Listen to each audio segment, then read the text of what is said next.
Teman-teman, jadi saya nemuin, ya nggak nemuin ya, maksudnya saya jadi mengerti kenapa ada tren baru di dalam YouTube.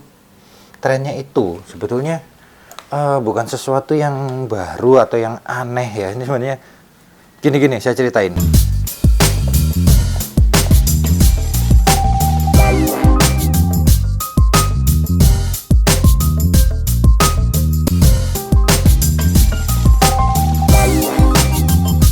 Jadi ini tuh hubungannya dengan hukum supply demand pasar.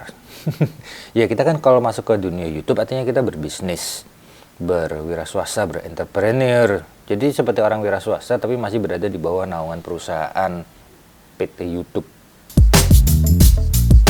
Tapi kalau saya perhatiin sekarang ini adalah mengikuti demand. Yes. Kita kalau kebanyakan supply nanti demandnya nggak sesuai kan percuma. Jadi kita kalau kebanyakan konten yang tidak sesuai perubahan yang ada, ya nanti nggak ada yang nonton kontennya. Nah ternyata saat ini demandnya atau yang banyak diminati oleh orang-orang itu adalah konten yang lebih menonjol di audio. Iya, kayak podcast. Capek megangin gini, duh. Kenapa saya katakan yang seperti podcast saat ini banyak diminati? Ini bukan masalah karena ikut-ikutan atau apa, cuman ini adalah tren yang terjadi pada penonton. Jadi sering sekali saya kalau lagi sama kawan-kawan ganti si A, si B, si C, si D dan seterusnya, itu kebanyakan mereka kalau sekarang nyetel YouTube itu mulai menggunakan ini headset. Nah, mahasiswa saya sebagian pun begitu. Nyetel YouTube pakai headset gitu, taruh HP-nya. Udah. Dia dengerin, nanti sesekali lihat, taruh lagi dengerin gitu. Nah, teman-teman saya yang lain juga banyak juga yang terutama yang lagi nyetir mobil, itu pun gitu. Nyetel YouTube, tek taruh. Dah. Dia sambil nyetir sambil dengerin gitu. Jadi, sekarang lebih ke arah penonton ini tahun 2021 ini di Indonesia ya. Lebih ke arah mendengarkan sesuatu untuk menambah wawasan. Maka dari itu Deddy Corbuzier itu kenapa laris podcastnya, karena kan wah asik nih dengerin visualnya nggak terlalu banyak, nggak terlalu kayak saya gini ganti tempat apa, enggak, visualnya apa adanya aja, cuman audionya benar-benar kualitas audionya dibagusin dan disajikan untuk orang yang ingin mendengarkan sharing. Nah itu dia sharing sekarang ini.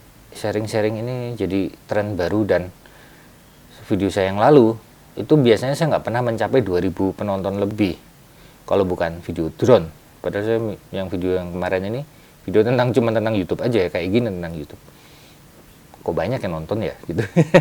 Itulah, jadi memang sekarang itu kita dituntut untuk lebih banyak sharing pengetahuan, sharing wawasan, sharing diskusi. Jadi diskusi antar misalnya saya mengundang seseorang untuk saya ajak talk show kecil di sini ya, talk show ya istilahnya, atau podcast ya talk show. Sebenarnya podcast itu kan awalnya dari Apple dulu, bikin podcast itu artinya cuman audio nggak ada videonya, tapi sekarang jadi video podcast sudah ada.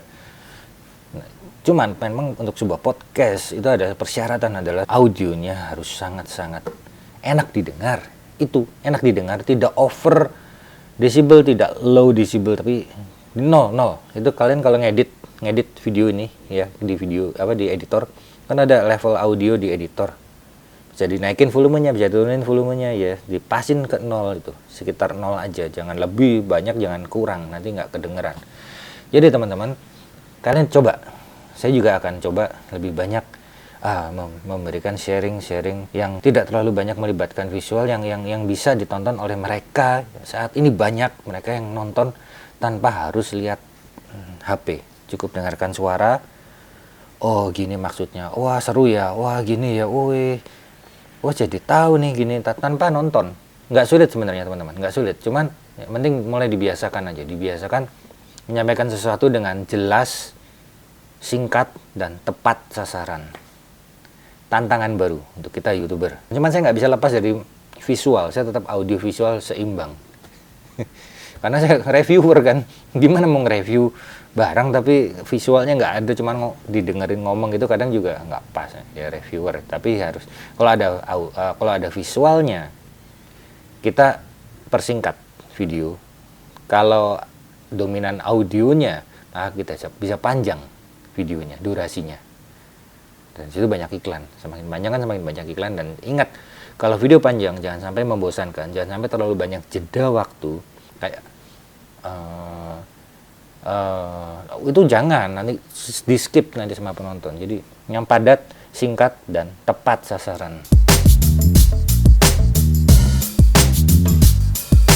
Jadi sebagai konten kreator pun kita jangan asal-asalan bikin konten lah yang berguna, yang menarik untuk didengarkan, menarik untuk ditonton. Bukan lagi zamannya konten receh-receh lagi, bukan lagi zamannya konten yang hanya mencari viral dan booming sesaat. Jangan. Buatlah konten tutorial, konten wawancara, konten sharing pengalaman, sharing ilmu pengetahuan, sharing wawasan. Itu tantangan untuk konten kreator atau YouTuber tahun 2021 sampai nggak tahu sampai kapan ya. Tapi dengan adanya perubahan seperti ini, saya harap memang bisa lebih memajukan dan merubah pola pikir kita, saya, untuk lebih banyak belajar. Semakin banyak saya belajar, semakin banyak saya membaca, semakin banyak saya browsing, mencari ilmu sendiri, maka semakin banyak hal yang bisa saya sharing kepada kalian, kepada Anda semua. Sehingga saya bisa membuat sebuah konten, share, ilmu pengetahuan, wawasan, budaya, sosial, segala macam. Dan pada saat saya, kalau saya punya banyak wawasan, maka saya berani untuk wawancara orang, untuk membuat video podcast. Kalau wawasan saya sedikit, terus saya mau wawancarai seseorang yang wawasannya luas, bisa bisu saya, karena nggak tahu mau nanya apa. Iya nggak sih? Kalau kita mau sebagai pewawancara, kita juga harus punya wawasan yang luas. Kalau wawasan kita sempit, habis pertanyaan. Padahal isi kepalanya si pembicara itu masih banyak yang bisa dikuras. Tapi karena keterbatasan kita, sehingga kita sudah nggak punya pertanyaan lain. Oke, itu dulu ya video dari saya, semoga bermanfaat untuk kalian semua, dan dicoba. Kalau ada yang punya pengalaman lain atau pendapat lain, bisa kita diskusi, sharing di deskripsi, di komentar ya. Kita diskusi di situ. Follow Instagram saya Arya Dega. Saya harus berangkat soalnya udah siang. Sampai ketemu lagi di video berikutnya.